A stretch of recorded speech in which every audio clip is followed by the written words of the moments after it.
Gold mining, it's dangerous, it's unpredictable. It's a gamble where fortunes are made and lost overnight, but for the right person, it's pure gold literally it takes. Grit, determination, and an iron will to survive in this cutthroat industry. And when we talk about mining legends, one name stands above the rest: Parker Schneabel, and no one plays the high-stakes game quite like Parker Schneabel. At just 29 years old, Parker has built one of the largest mining operations in the Yukon. He's dug up millions of dollars in gold, expanded his empire season after season, and now he just made his biggest move yet. Parker didn't just lease new land. He didn't just buy a claim, he bought out an entire company, his neighbor's operation, at a staggering cost of $2.5 million. So why did he do it? What was so valuable about this land? And was this a brilliant business move or a massive financial risk? Let's break it all down. It all started when Parker's next-door neighbor approached him with an offer that could change everything. I really don't like having neighbors that get built a fence, probably for a lot cheaper. Well, that's not what I was expecting to hear, but congratulations. The neighbor wanted out, ready to sell off his land, his equipment, and walk away from the mining business for good. The grind, the stress, the constant fight to pull gold from the ground, it had taken its toll, and Parker, well, he saw an opportunity he couldn't pass up. This wasn't just about buying more land. It was about securing his future, expanding his empire, and eliminating potential competition. Right next door, after weeks of tough negotiations, Parker finally sealed the deal. But he didn't just buy a few acres of dirt. He bought the entire operation. The purchase included 3 miles of gold, run a mile of Sulphur Creek, and a fully operational mining company, complete with stripped ground ready to be sled. Embrace the debt. You can always go bankrupt. I know, Mitch, I mean, that's a lot of money, but with our production, I think that it's going to pay for itself. This wasn't just a claim acquisition, it was a game-changing move that could either skyrocket his gold production or his finances if things didn't go as planned. The price, $2.5 million cash. That's a huge chunk of money even for someone like Parker. He knew it would stretch his budget thin, forcing him to rely heavily on his current mining operations to keep cash flow steady. But for Parker, the potential gold beneath the ground made the gamble worth it. Do we have the manpower to pick up all this extra stuff? We're stretched pretty thin as it is. Yeah, we are stretched thin, but they have a pit stripped on sulfur. If he could tap into the rich pay dirt hidden beneath Sulphur Creek and gold run, this purchase could pay for itself in no time. Even jokingly, Parker acknowledged just how risky the deal was from a cash basis. It does put the screws to us a bit, but I've embraced the debt. You can always go bankrupt. That's classic Parker, bold, ambitious, and unafraid to bet big on himself.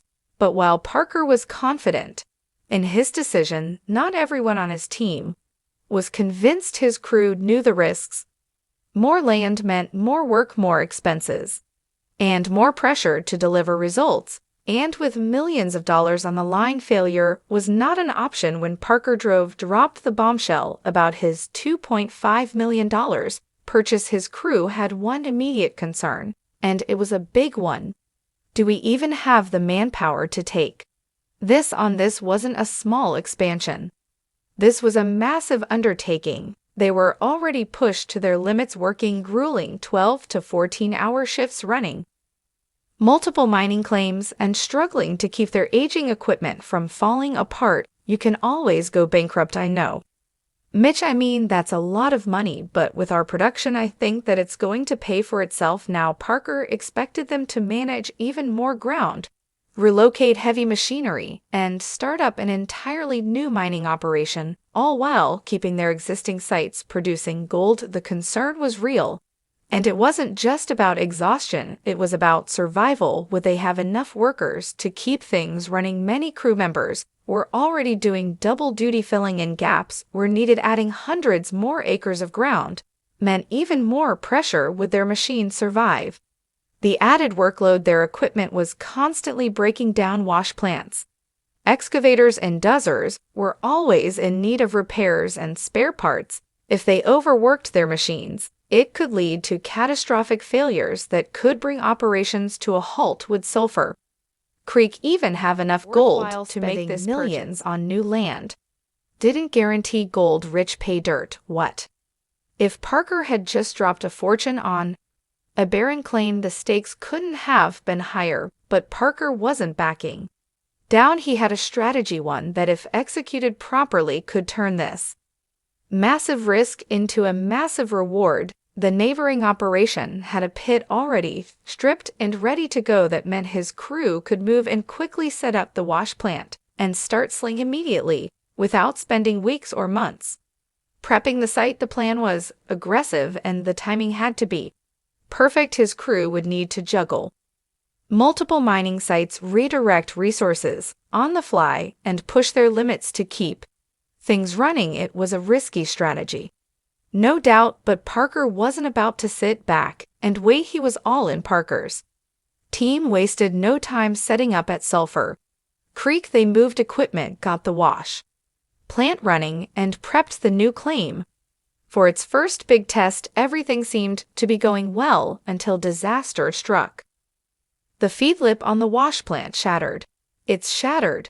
It's the front lip of the plant keeps the dirt on the shaker. If we were running this, the crack would continue. This whole chute would be blown out of the plant, and we'd have a pile up. For those unfamiliar, this isn't just a minor issue. This one broken part could shut down the entire operation. If they couldn't fix it fast, Sulphur Creek would be dead in the water before it even started producing gold. The mechanics raced against the clock, reinforcing the broken piece, welding it back into place, and doing everything they could to keep Parker's $2.5 million bet from turning into a financial nightmare. The pressure was on. Would Sulphur Creek deliver gold, or was Parker about to take a massive loss? After days of stress, setbacks, and non-stop work, the moment of truth finally arrived. Well, nice work, guys, got her back together. We'll be ready to fire up. I'll go let Damien know. Sounds good. You want to grab the pump, Alec? I'll do it, thanks. Sulphur Creek was sourcing gold, but the real question remained: how much would this massive investment live up to expectations, or had Parker just thrown millions at a barren claim? The team gathered around as the cleanup began, eyes fixed on the scale as the ounces started adding up: 20, 40, 60, 80, 100, 110, 120. The final total 141.50 of gold, nearly double of what the cut had produced all week. Parker's risky investment was already paying off, proving that his gut instinct had been right once again, and if the gold kept flowing at this rate, Sulphur Creek would cover its own purchase price in no time. With gold coming from 4 different sites, Parker's total for the week came in at 535.148. His crew might have doubted him, but Parker had once again proved them wrong. Want to see more gold? Subscribe now and join the hunt for lost treasures, hidden riches, and legendary gold discoveries.